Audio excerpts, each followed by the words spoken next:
नमस्कार मु कवि अभय कुमार सामल। रज पर्व आम ओडिया घरर कृषिभित्तिक पर्व जहाँ रज दिन सकाळु सकाळु चमकाई दिए। ए माटी पानी पवन को नहीं स्वप्न देखे विभोर हुए। मिठा मिठा पिठा पानरे भासे दोली खेले निजको हजेई दिए।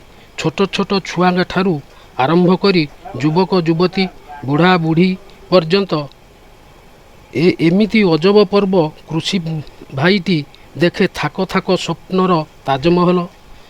ए माताली रज पवन रे डेणा धरी उड़ी बुले जह्नरु यौवन आउ जगी बसी थांती युवक युवती गण पालभूत परी प्रेमर फसल को आसंतु एई भली किछि धाड़ी कविता को भेटिबा। कविता बंचिची परंपरा।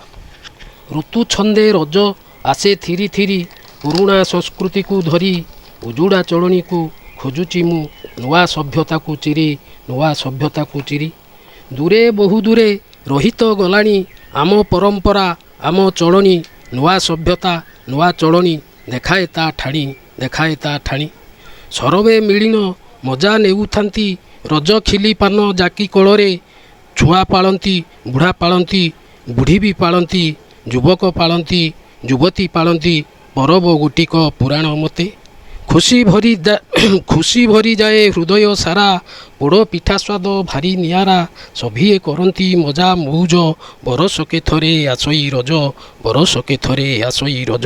मकुड़ा मेघर कबरी रे रज आणे केते सपन प्रीतिर महक से सुख प्रदीप ढालई अविरत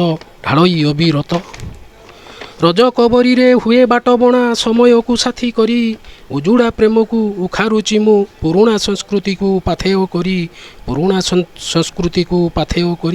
आग मजा नहीं एबर रजरे बदली जाइछि समय स्रोतरे बंचिछि परंपरा बंचिछि चलनी ए ओडिया घरे घरे।